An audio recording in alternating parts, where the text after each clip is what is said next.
DMFT यानी धनबाद जिला खनिज फाउंडेशन ट्रस्ट के न्याय परिषद की बैठक में विशेषकर गिरिडीह सांसद चंद्र प्रकाश चौधरी, निरसा विधायक अरूप चटर्जी एवं अधिकांश मुखिया नाराज दिखे।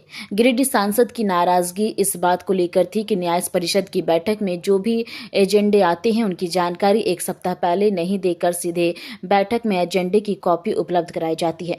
साथ ही उनका यह भी आरोप है कि डीएमएफटी मद से खर्च की गई राशि का ऑडिट रिपोर्ट मांगा गया पर वह भी उपलब्ध नहीं कराया जा सकता। वहीं निरसा विधायक अरूप चटर्जी ने नाराजगी इस बात को लेकर थी कि उनके द्वारा अनुशंसा की गई कई योजना को सूचीबद्ध में नहीं किया गया है, जो कि वो महत्वपूर्ण योजनाएं थी। हालांकि इस पर उपायुक्त ने स्पष्ट किया है कि अरुण चटर्जी के द्वारा की गई योजनाओं की अनुशंसा में उनकी 15 से ज्यादा योजनाओं को लिया गया है। इधर बैठक में मुखिया गण इस बात से नाराज थे कि योजनाओं के शिलापट पर उनके नाम नहीं अंकित किए जाते हैं। इस पर उपायुक्त ने बताया कि डीएमएफटी से होने वाले कामों में केंद्र और राज्य सरकार के मार्गदर्शन के अनुरूप ही शिलापट पर किसी भी जनप्रतिनिधि का नाम अंकित किया जाना है।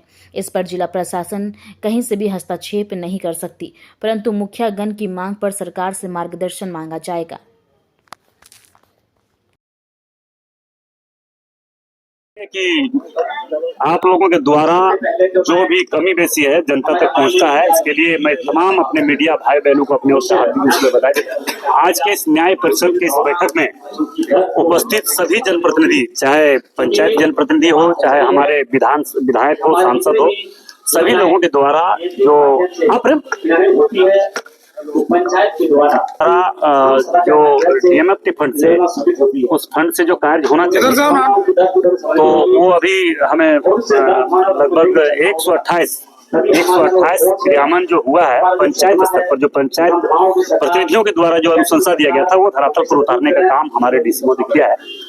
हम चाहेंगे कि इसका पैसा दुरुपयोग ना सदुपयोग, इसके लिए सभी लोगों का निर्णय लेकर जो कार्य हो सके उस कार्य को हम लोग करना चाहिए। जैसे अभी कुछ मुखिया संघ के लोगों का एक अच्छा निर्णय आया कि जहाँ हाई स्कूल है, कॉलेज है, वहाँ पे होमगार्ड के द्वारा होमगार्ड गार्ड दिया जाए, क्योंकि आए दिन कभी छेड़खानी या इस तरह का घटना हम लोगों को देखने को मिल रहा है, तो इस तरह का घटना न हो।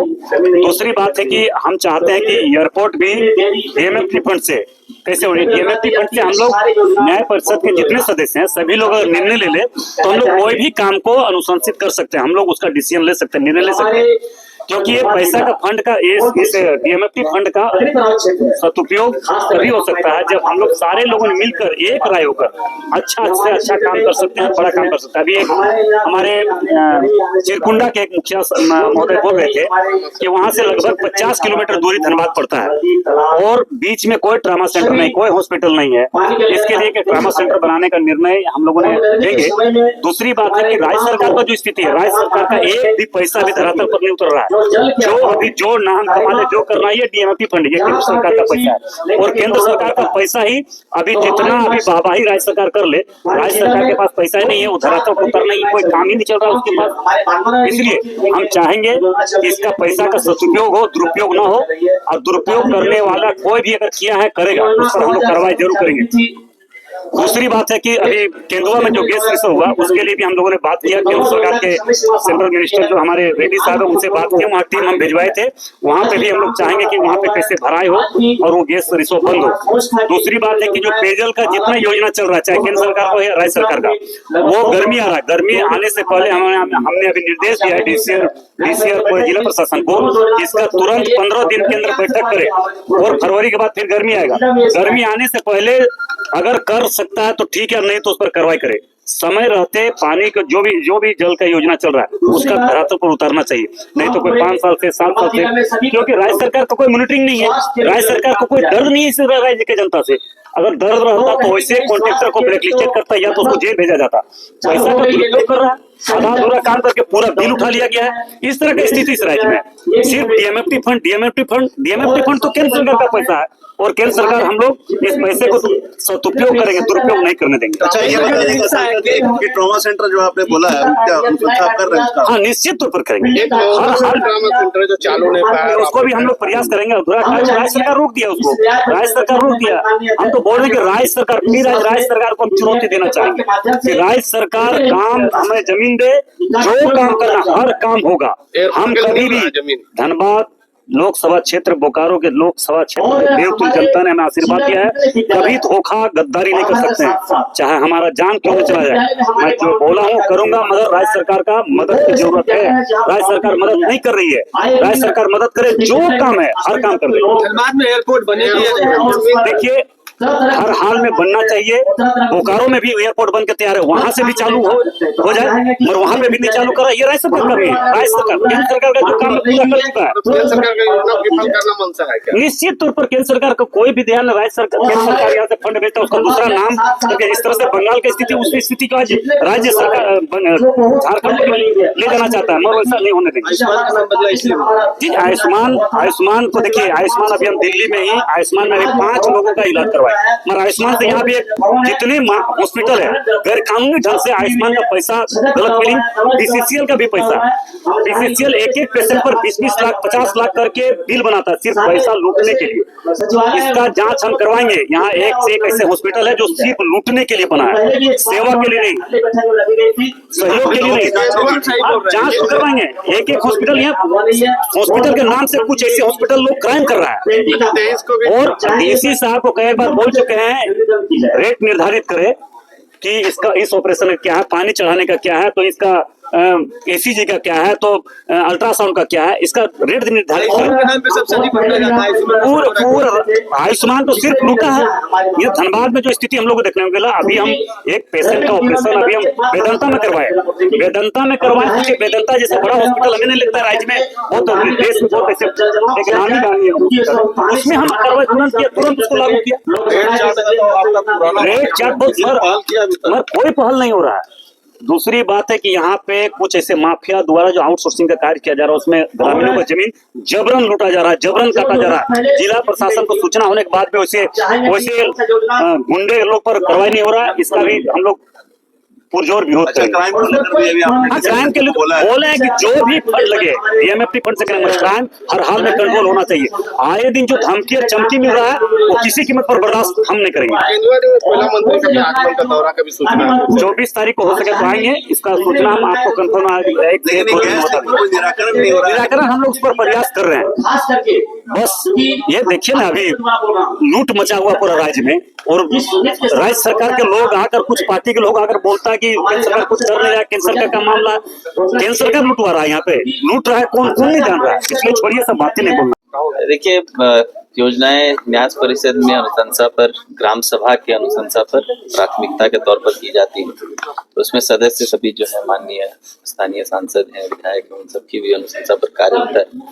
तो सभी योजनाओं का एक आकलन किया गया। लगभग 900 योजनाएं अनुशंसा में आई थी पूरे जिले भर से। उनमें कुछ योजनाएं थी जो डीएमएफटी गाइडलाइन में नहीं आती है, विवाह भवन है या फिर मंदिर का घेराव है, इस तरह की ऐसी योजनाएं जो डीएमएफटी गाइडलाइन में अनुमति नहीं है, जिसकी प्रशासनिक भवन का जीर्णोद्धार, कुछ सप्लाई आइटम है, वो सब नहीं है, तो वो सब हम लोग नहीं किए। वो सब छोड़ने के बाद बाकी सभी योजनाओं का डीएमयू के द्वारा भ्रमण किया गया। भ्रमण करने के बाद लगभग आज 500 के आसपास ऐसी योजनाएं हैं जो हम लोग पारित कर रहे हैं, और उसमें प्राथमिकता के तौर पे हम लोगों ने रखा है कि जो ओवरऑल सभी स्थानीय जनप्रतिनिधि के मन में, माननीय मुखियागण, पंचायत समिति है, जिला परिषद है, प्रमुख है, जितने भी जनप्रतिनिधि हैं, उन सब की योजनाओं को भी हम लोग इस बार प्राथमिकता के तौर पर ले रहे हैं, और कोशिश कर रहे हैं कि समग्र विकास जो तभी हो पाएगा जब सभी पंचायतों में बराबर रूप से योजनाएं जाए। अगर वो माइनिंग क्षेत्र में पड़ता है और वो खनन प्रभावित है, तो हम लोग इस बार इसीलिए आज पारित भी किए हैं कि सभी पंचायत में मिनिमम 2 स्कीम जो है हम लोग अगली प्रबंधकीय समिति, अगली न्यास परिषद की बैठक के पहले हम लोग सिर्फ पारित नहीं, काम करवा के देंगे। वो हम लोगों का पूरा प्रयास रहेगा। कुछ मुद्दे गुणवत्ता को लेके थी। आज कार्यकारी एजेंसी के सभी कार्यपालक अभियंता थे, सभी प्रखंड विकास पदाधिकारी थे, तो उन सबके सामने ही ये बात उठी है, और ये बहुत ही महत्वपूर्ण मुद्दा है जिस पर पूर्ण तरह से राज्य सरकार की निगरानी है। राज्य सरकार चाहती है कि एक एक योजना जो बने, अगर रोड बने तो अगले उसके जो लाइफ है 20 साल 30 साल वो चले, अगर कोई भवन बने जो उसका लाइफ है बीसीडी कोड में 40 साल 50 साल वो चले, तो उस पर विशेष फोकस किया गया। उसको हम लोग प्रबंधकीय इसमें न्यास परिषद में पारित कर रहे हैं, प्रबंधकीय समिति में भी पारित करेंगे कि किसी भी तरह की गुणवत्ता पर कोई कॉम्प्रोमाइज किसी भी कार्यकारी एजेंसी द्वारा नहीं किया जाएगा। और अगर ऐसी कोई कॉम्प्रोमाइज होगा तो हम लोग कड़ी कार्रवाई एजेंसी और संवेदक दोनों पर करेंगे। विगत कुछ दिनों में 3-4 संवेदकों को हम लोग काली सूची में भी डालने के लिए शोकॉज किए हैं, उनकी गुणवत्ता को देखते हुए, जो एक स्पष्ट मैसेज है कि अब आने वाले समय में जो योजनाएं होंगी उसमें किसी भी तरह का कॉम्प्रोमाइज गुणवत्ता में हम लोग नहीं करेंगे। सर ये पारित कर दिया गया मार्गदर्शन में ये कमियां देखिए, सिलापट को लेके एक स्पष्ट मार्गदर्शन मंत्रिमंडल सचिवालय निगरानी विभाग से हम लोगों का आया हुआ है कि राज्य सरकार द्वारा आच्छादित योजनाएं, केंद्र सरकार द्वारा आच्छादित योजनाएं, इन योजनाओं में सिलापट कैसे बनेगा, उसमें किनका नाम होगा, किस हायरार्की में होगा, वो सब दिया हुआ है। किंतु एक इम्पोर्टेंट बात है कि माननीय मुखियागण का जो है वो ऑब्जेक्शन है, जो राइट है कि ग्राम सभा उनके द्वारा किया जाता है, पंचायत में काम होता है, तो उनका भी नाम उसमें होना चाहिए। उसको लेकर हम लोग एक मार्गदर्शन जो है सरकार से मांगेंगे, उस मार्गदर्शन के अनुरूप फिर अग्रतर कार्रवाई करेंगे। जब तक स्पष्ट मार्गदर्शन नहीं आएगा उसमें किसी भी तरह का एक्शन हम लोगों की तरफ लिया जाना अनुचित होगा। इसीलिए सर ये सभी पारित हो गए क्या? देखें इसको लेकर देखिए, नाराजगी ऐसा किसी व्यक्ति विशेष और किसी चीज से नहीं होता है। नाराजगी योजनाओं के क्रियान्वयन, उसकी गति को लेकर होता है, और उसको हम सबको जो है इसी तरह लेना चाहिए, सुधारात्मक तरीके से, कि बहुत अच्छी बात है कि किसी एक मुद्दे पर नाराजगी है, उस मुद्दे पर क्या उसका निराकरण होगा, कि अगली बैठक में वो मुद्दा दोबारा नहीं आए और उनको ये लगे कि नहीं, हमने जो मुद्दा उठाया था जिस पर नाराजगी या असंतोष व्यक्त किया था, उस पर संतोषप्रद उनको जो है कार्रवाई और जो है जवाब। प्रस्ताव पारित हो रहा है क्या यहाँ पे? काम को आगे बढ़ा दिया जाए। सर अभी पारित हो चुका है, जो जहाँ बता रहे थे सांसद और निर्सा विधायक कि वो लोग पारित में अभी सहमति नहीं है, तो क्या सभी योजनाएं पारित हो चुकी है?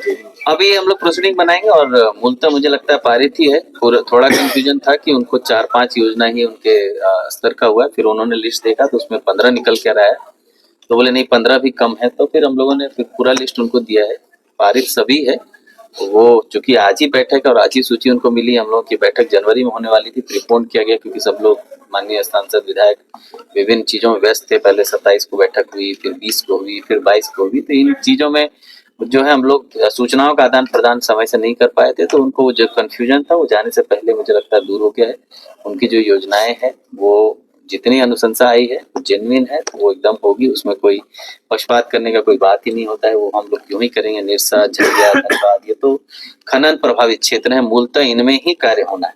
कि सर एक ट्रॉमा सेंटर का भी बात है अनुशंसा में, वो भी रखने का प्लान किया गया। जीटी रोड में ट्रॉमा सेंटर की बात है। अभी 3 ट्रॉमा सेंटर ऑलरेडी हम लोग प्रयास कर रहे हैं, एक निरसा, एक तोपचाची और एक जो आज बात हुई है उस पर 11 कुंड वाला रोड जो है।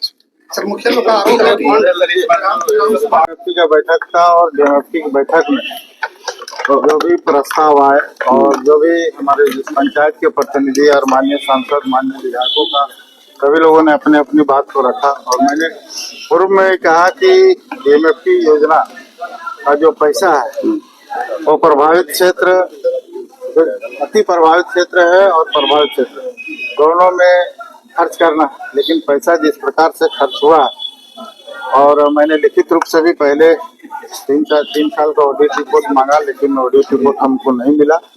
7 दिन पहले हमने जो भी आज योजना पारित होगी उसकी सूची मांगी, वो भी सूची हमको उपलब्ध नहीं कराएगा। आज मीटिंग में हमको उपलब्ध कराया जाएगा, तो इसका हम लोग क्या समीक्षा करेंगे, तुरंत तो कुछ हो नहीं सकता। इसलिए हम लोग कहे हैं कि भाई आगे जब भी बैठक हो 7 दिन पहले हम लोग को सूचना मिलना चाहिए, सूची हम लोग को उपलब्ध कराना चाहिए और पूरी पारदर्शिता होना चाहिए, क्योंकि जो गड़बड़ियां होती है टेंडर प्रक्रिया नॉमिनेशन में जो दिया जाता है, जो गाइडलाइन के विपरीत में जो पूर्व में हुआ, जो सूचना मुझे है, मैंने उपायुक्त महोदय से कहा उसकी पूरी सूची हमको उपलब्ध करें, ताकि वैसे दोषी पदाधिकारी, सड़क निर्माण हो रहा है 3 महीना में खराब हो रहा है और आज तक कितने संवेदकों पर कार्रवाई, उसकी कोई सूची नहीं है। और 15-10 साल पहले से पूर्व जो योजना चल रही आज तक पूरा नहीं हुआ, उसका कोई समीक्षा नहीं हो रहा, तो इस पर पहले समीक्षा होना चाहिए, पैसा का सदुपयोग होना चाहिए और उस योजना का लाभ आम लोगों को मिलना चाहिए। हम लोग अभी तक जो योजना है क्या वो योजना हुआ उतरा है क्या? पहले का जो योजनाएं ली गई पारित करना, इससे पहले भी कई पारित हुए, लेकिन धरातल पर क्या हुआ है हकीकत हम लोग अच्छी तरह से जानते हैं। शिलान्यास उद्घाटन को लेकर भी काफी चर्चा हो रहा, जनप्रतिनिधि हमारे पंचायत के प्रतिनिधियों को नहीं पूछा जा रहा, इतना तक कि अभी तो नया गाइडलाइन आया उसमें राज्य की योजनाओं पर सांसद का भी नाम नहीं होगा। तो मैं सरकार से ही कहना चाहता हूँ, फिर तो केंद्र की योजनाओं पर फिर उनका नाम क्यों रहता है? उनका भी नाम नहीं रहे। पारदर्शिता तो साफ होना चाहिए ना। वो तो अच्छा, किसी नर्सिंग होम का मामला उठाया आप सांसद महोदय। मैं ये प्रश्न कर रहा था, इस सरकार के लोगों को भी ये जवाब देना चाहिए ना।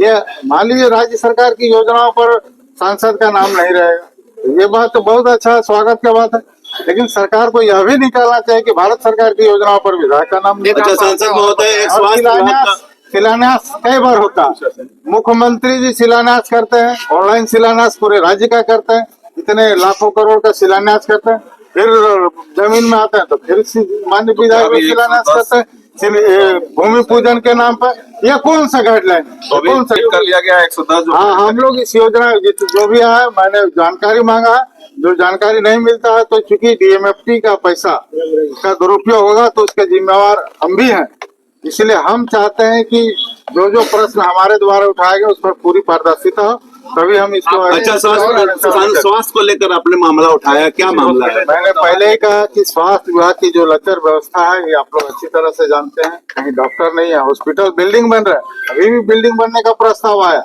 लेकिन पता चलता है कि वहाँ पर जाते हैं तो वहाँ पर ताला लगा है। तो वैसा बिल्डिंग बनाने से क्या फायदा? वैसा बिल्डिंग बनाने से क्या फायदा? बिल्डिंग बनने से पूर्व उसको चलाने के लिए, उसको रख रखाव के लिए उसकी पूरी व्यवस्था होनी चाहिए, तब फिर बिल्डिंग बनना। बागमारा का क्या मामला था? बागमारा का मामला क्या उठाया? को लेकर भी आपने बोला है। डॉक्टर की लापरवाही जो हुआ उसका यदि पब्लिक जनप्रतिनिधि यदि उसका विरोध करता है तो उस पर उल्टा एफआईआर किया जाता है, और भी हम खुद सामने खड़ा। तो मैंने कहा उपमुख्यमंत्री को और सीएस को इस पर कार्रवाई कर, अन्यथा फिर आगे भी हम लोग इसके लिए। क्या लगता है ये जो निजी अस्पताल है को लेकर क्या कुछ है, किस तरह सुदृढ़ करने का प्लान है? देखिए, सिर्फ भवन बनने से नहीं होता है, भवन में रहने वाला चाहिए। स्कूल बनने से नहीं होगा, शिक्षा की जरूरत है। स्वास्थ्य विभाग में स्वास्थ्य भवन बन गया लेकिन बंद रहेगा तो क्या फायदा? इसलिए हम डीएमएफटी के बैठक में ये प्रस्ताव लाए हैं कि कम से कम स्वास्थ्य और शिक्षा दोनों को मजबूत हो ग्रामीण क्षेत्र में, और वैसा डॉक्टर नहीं अगर है तो एनएमजीएनएम का भी रहना जरूरी है। यही सुझाव हमने दिया। कुछ नियुक्तियां भी दी है जो सरकार का उद्देश्य है। नियुक्ति देखिए, नियुक्ति जो निरंतर चल रहा है माननीय हेमंत सोरेन सरकार में, और यह निरंतर जारी है, आगे भी जारी है। हर एक प्रखंड से नियुक्ति है। कार्य होता है वो बहुत हद तक इस चीज को कंट्रोल करेगा, इस चीज को मिटिगेट करेगा। लोगों को अगर उनको स्किल डेवलपमेंट किया जाए, उनके ट्रेनिंग की व्यवस्था की जाए ताकि वो कहीं और जाके रोजगार ले सके, जो कि डीएमएफटी में आप देखे हैं, ताकि वो कहीं और जा करके धनबाद में ही या धनबाद से बाहर राज्य में या राज्य से बाहर जा करके वो अपना नौकरी कर सकते हैं, ताकि उनको यहाँ रह करके इस छोटे छोटे क्राइम करने की आवश्यकता ही नहीं पड़े। साथ में डेवलपमेंट के अलावा जो खनिज का जब खनन होता है तो उस पर एनवायरमेंट पे भी उसका प्रतिकूल प्रभाव पड़ता है, उसको भी मिटिगेट करने के लिए, उसको भी कंट्रोल करने के लिए बहुत सारे स्कीम्स लिए जाते हैं, और इस फंड का एक उद्देश्य वो भी है। उसके बाद जो यहाँ के लोगों को जो आवश्यकताएं होती है, जैसे आप देखे होंगे अभी पीपीटीवी की बहुत सारे स्कूल्स, आंगन